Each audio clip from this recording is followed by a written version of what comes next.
Okay, so state your name and the character that you were playing. My name is Raven Dunn. I am playing the face of London as a part of the ensemble. Excellent. So, describe your role in this show in terms of being a member of the face of London, Raven. So, my responsibility and the responsibility of the other ensemble members is to really breathe life into London, letting it be a person rather than just a set. You know, our production is particularly bare bones. We don't have a lot visually to represent London in terms of architecture and places, but what we have is people.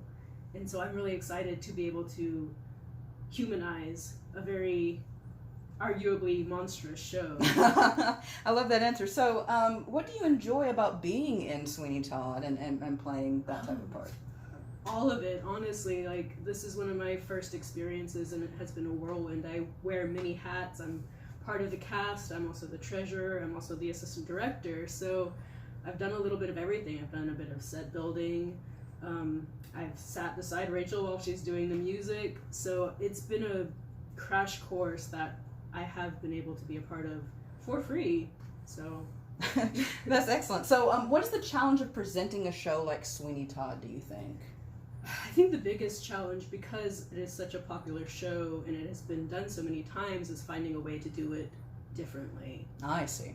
I like that. So, what do you think that Sweeney Todd can offer to the community, especially in terms of those different takes, do you think?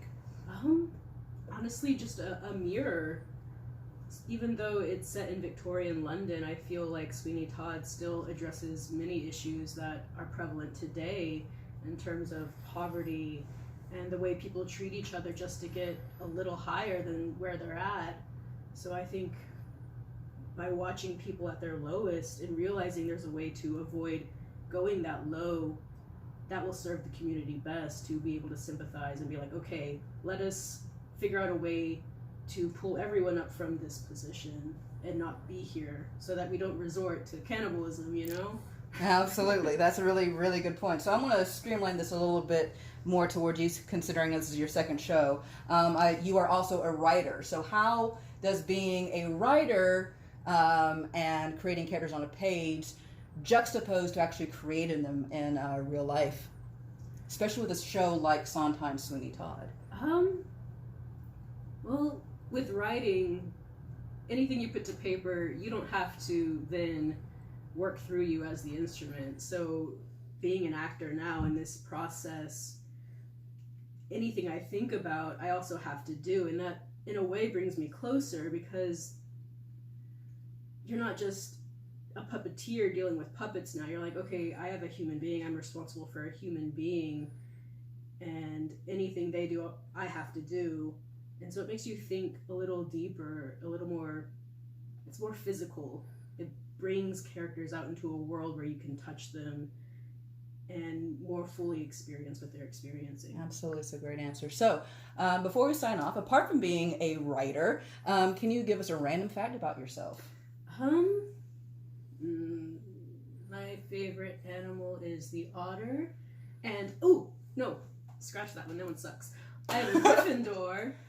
But like that Neville Longbottom sort of Gryffindor, where you're like, maybe they're a Hufflepuff until we cut off the head of Nagini, but we're definitely going to win.